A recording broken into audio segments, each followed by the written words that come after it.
Welcome to my kitchen and welcome to another episode of Cook for Love. I'm Brenda. And I'm Rosie. And today what we're going to be making is low protein penne alla vodka. And this is one of my favorite midweek meals. It start to finish takes maybe about 20-25 minutes, and it is the same sauce used for the entire family, which just makes it so much easier. You're not making two separate meals. The only thing you need to do is put on an extra pot, one for the high protein pasta and one for the low. I'm going to go over some of the ingredients real quickly before we start. And for this, it's penne alla vodka, so I like to go with penne.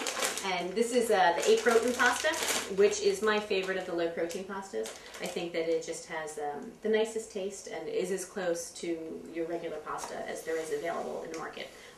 It cooks, I think, quicker than your regular high protein pasta, so just watch the cooking time on it. It typically needs about 2 minutes, I find, less than your other pasta. We can do that. And then we are going to, we've got some fresh garlic, and we've got some fresh basil, and we've got a can of diced tomatoes. And what I use here are the San Marzano tomatoes. I think that they're the nicest ones that you can get. They're probably about $1 extra at the supermarket, but they are well worth the price, especially in a recipe where tomatoes are a main ingredient, and that's really, you want to use the most flavorful ones that there are. And these are available in your local supermarket? You know what? I live in an Italian area, so it might just be mine, but if you can't get those, certainly get whatever it is that you like, but I highly recommend San Marzano if you can find them. And to that we are going to be adding some vodka.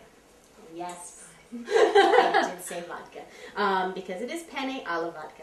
And, if you are really, really opposed to using alcohol if you're cooking for children, there are two things I'm going to tell you. One, most of it does burn off. Two, if you don't want to use it, you can certainly eliminate it. It just adds a nice layer of flavor, and I think it's delicious. And Molly's never gotten drunk yet. Next, what we're going to do, the other things we're going to add are a dash of heavy cream, and we're going to add a little bit of crushed red pepper and some salt and pepper for seasoning. So to start, what we're going to do is get all of our ingredients measured and ready to go, so when we go over to the stove, we're all set. Okay. So if you could do me a favor, Rosie, here I have 3 cloves of garlic, which is 10 grams. And if you could just use the garlic crusher and mince those. Okay. And I bought diced tomatoes, so that work is done for us. But if you have whole tomatoes, you can certainly cut them up and try to remove some of the seeds so that they're not, there's not a ton of seeds in there. I'll take those out for you. There you go. Perfect. And while Rosie's doing that, I'm going to measure out the vodka and the cream. And the vodka in this recipe, there's just 1/3 of a cup, which is 80 grams.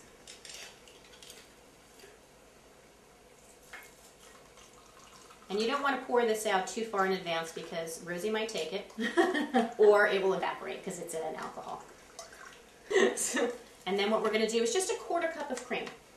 And, a lot of people don't realize that cream is actually fairly low in protein. It's so high in fat that it actually really is doable in small amounts in the low protein diet.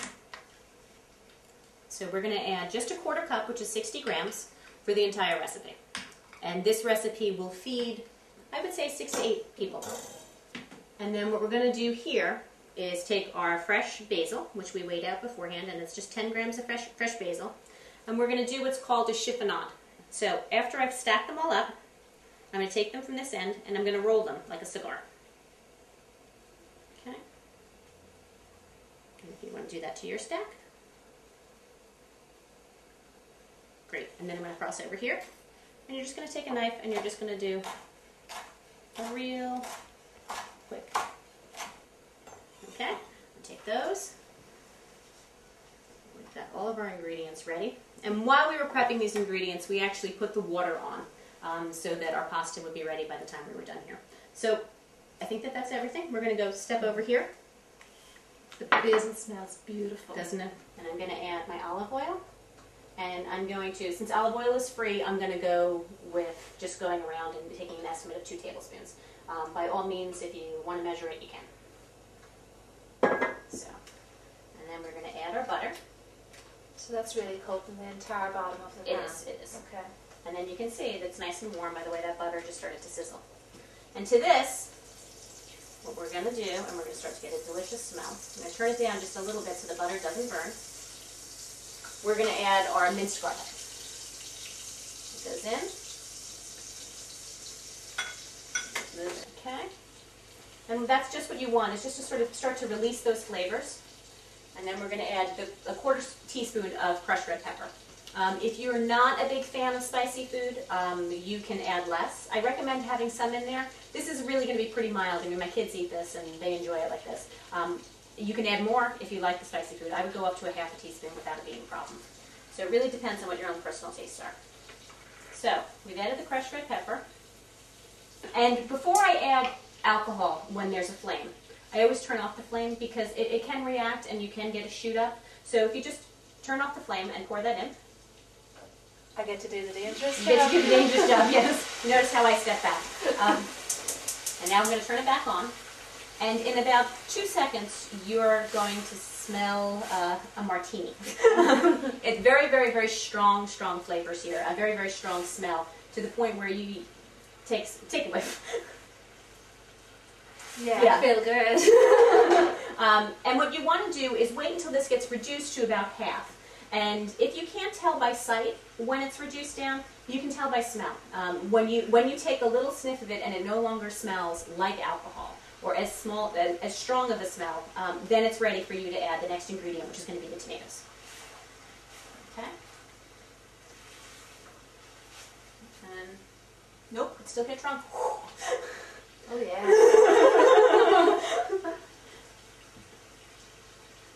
This is a 28-ounce can. And it looks like a lot. Yeah. It is, but you know what? This is gonna this would serve an entire pound of pasta.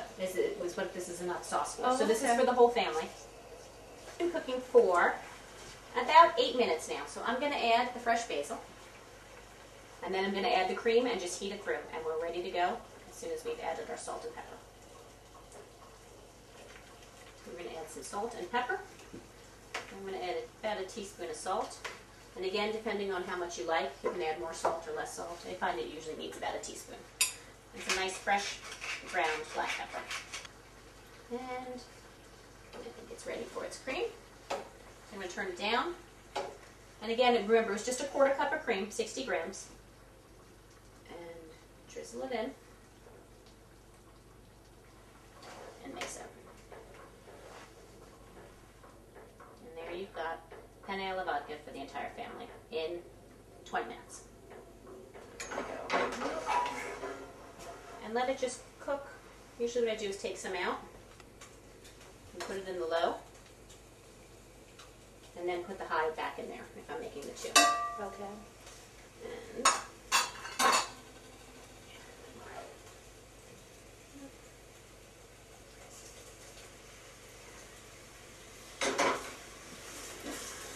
And nothing like fresh basil. You have tomatoes, you've got butter, you've got cream. You really kind of can't go wrong. And put it right in there. Now, you're not a big fan of pepper, so I would add another bit of fresh cracked pepper there. But again, don't like it, you don't need to. That. And then garnish it with a little bit of fresh basil, and you're all fancy. Oh! Dinner in 20 minutes. Take that, reach bread. It smells delicious. Thank you for joining us, and remember, even if you don't love to cook, sometimes you do need to cook for love. Bye.